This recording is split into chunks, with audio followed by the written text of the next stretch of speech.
Welcome to the Midwest. My name is Jesse, and today we're going to talk about something that I think we've all experienced before.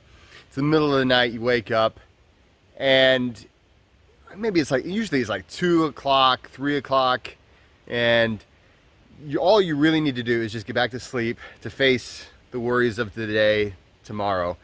But for some reason, in your mind, you cannot seem to stop worrying about whatever problem. And then you're just trying to go to sleep and you can't go to sleep and everything seems awful and it seems terrible and So let's talk about, first of all, why that happens. There are things going on in the brain we need to understand. Once we understand them, we can do something about them.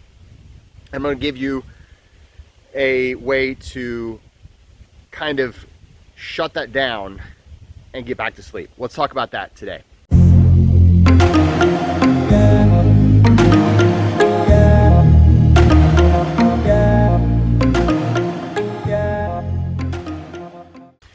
Welcome to the Midwest. My name is Jesse, and today we're talking about what I like to call the 2 o'clock suck.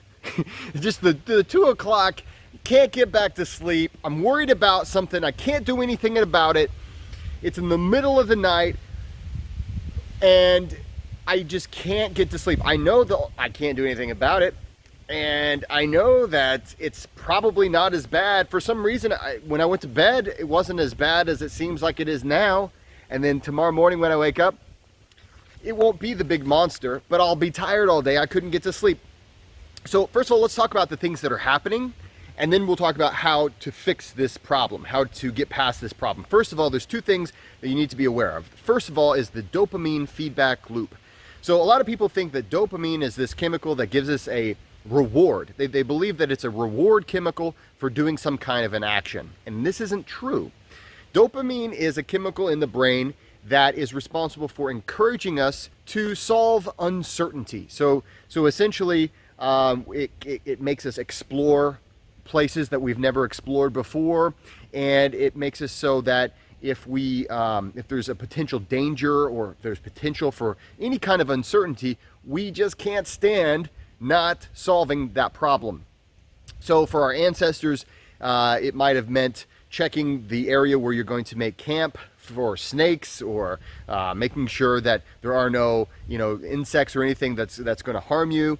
It might have also been the thing in our brains that got us to explore distant lands, maybe for better hunting, or maybe for another tribe where we can find a suitable mate. Okay, so it's a thing that it pushes us forward. It moves us forward to a goal, and it essentially pushes us forward to eliminate uncertainty. Well, that thing you're worried about at 2 o'clock in the morning, it's uncertainty, right? There's something that you're not sure what's going to happen. You don't know how it's going to pan out. You're not sure, and so there's a part of your brain that says, we need to figure it out, and it keeps feeding you more dopamine. Well, dopamine doesn't let you go to sleep. All dopamine's going to do is it's going to encourage you to keep thinking about this. We call this the dopamine feedback loop, and it's something that's been driving human beings crazy since the very first human beings, okay? So it's not something wrong with you. It's something that is actually perfectly normal for the human brain, but our brains are so powerful that we are oftentimes victims of the power of our brains to think about all these things that might happen, to try to win the argument or go back in time to not say the stupid thing, or to think about, okay, tomorrow I have this interview, how am I going to prove that I'm not an idiot and that I deserve the job? All these things are uncertainties. These are all things that our brains say, okay, you need to solve these mysteries, even if it's in the past. And it's because our brains are very powerful.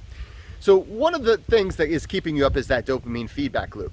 The other thing, and this is why things seem so awful at night, right? Whatever problem it was that for some reason you were able to go to bed, it wasn't such a terrible problem that you just couldn't go to sleep.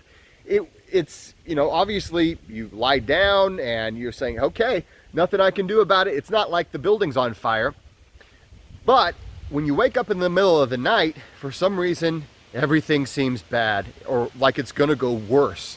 And it makes this dopamine feedback loop even worse. And the reason for this is when you wake up in the middle of the night, maybe it's 2 o'clock, 3 o'clock in the morning, you have a low level of serotonin. And this is because when you're asleep or whenever you're in the dark room, and it's part of our circadian rhythm at night, serotonin is not something we're producing a lot of. Instead, we're producing melatonin, the nighttime version of serotonin. And so melatonin helps us sleep normally, but it's not so good for, it's not as good as serotonin is for making everything rosy and awesome and wonderful. So everything that you're worried about is going to seem even worse because you're low on serotonin. It's like, and serotonin, for instance, for those of you who suffer from depression, of course, you know that it's usually a low level of serotonin that makes you feel depressed.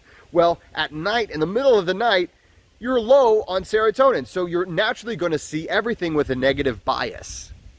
So not only are you sitting, you're just lying there in bed, you can't do anything about it, your brain's saying, hey, we need to figure out this problem, it's sending you all sorts of dopamine, and it's saying, man, this problem is so much worse than I even thought when I went to sleep tonight because I've got so much less serotonin, so much less of the happy chemical. Jeez. How do we ever make it? How do human beings ever get a good night's sleep? Well, okay. So this is not an uncommon problem. Actually, it's very, very common. And it's something that I get a lot of people asking me about, and it's something that I suffer from myself. And here is how I solve this problem at night. First of all, if there is something you can do about it, do it, okay? So the easiest way to solve the dopamine feedback loop is action. So if there is something you can do, then just do it, okay? Don't go to bed until that thing is done. Maybe you need to call a person, maybe you need to finish your homework, maybe you need to, I don't know what it is, but if there is some kind of action that you can take that action. Don't just sit there and wait, because the longer you sit there and wait, your brain is gonna be like, no, man, you need to figure this out. Second of all, if you can't do anything about it, and that's normally the case, because in the middle of the night, hey, everybody else is asleep. It's not like you can call somebody at 2 o'clock, 3 o'clock in the morning. If you call your boss at 2 or 3 in the morning, your boss is probably not gonna be very happy with you. So the best thing is this. This is a little technique that I use, and I do it a lot because this happens to me. It happens. So basically, you're lying in bed, and what you're going to do is you're going to start what we call ocean breathing. If you practice yoga, you might be familiar with Ujjayi breath. It's the same thing. Okay, so what this is, if you imagine you're going to fog up a window. I kind of think I did it to my phone here, but basically, if you fog up a window, you know how you constrict your throat to make that sound? Okay, you're going to constrict your throat as you breathe, and you're going to breathe in and out that way. Now, I'm going to make it extra loud. You don't have to make it extra. I'm going to try to make it extra loud just for you so you can hear it. But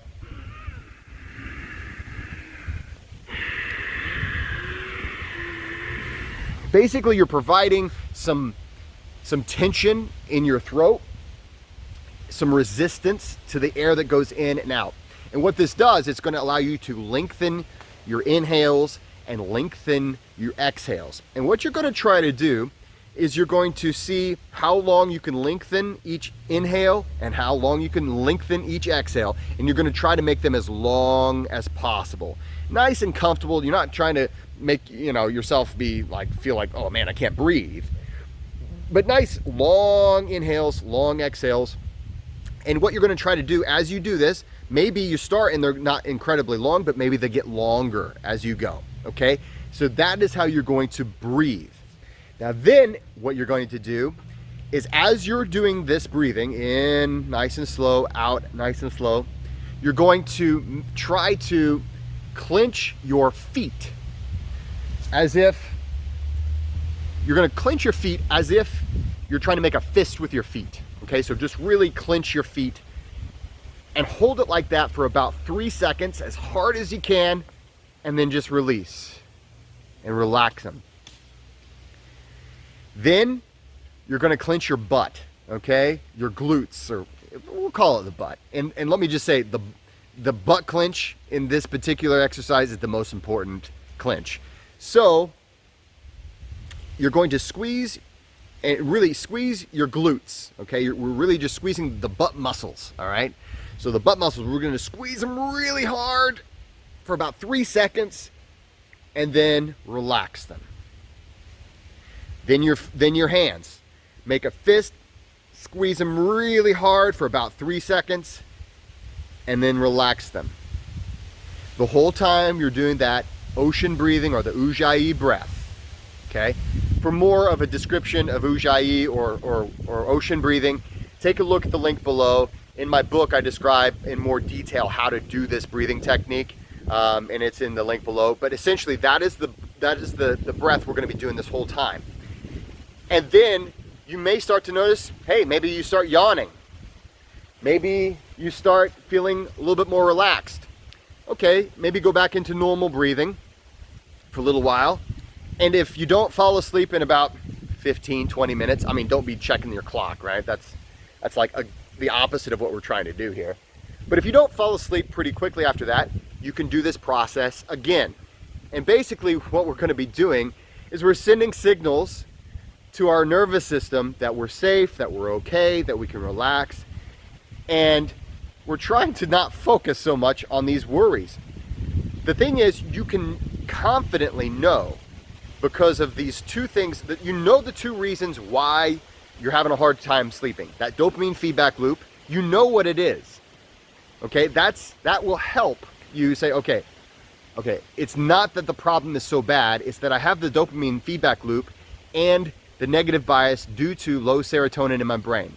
So the problem isn't as bad as I perceive it to be, and I cannot solve this problem right now. So the dopamine feedback loop, it's not helping me.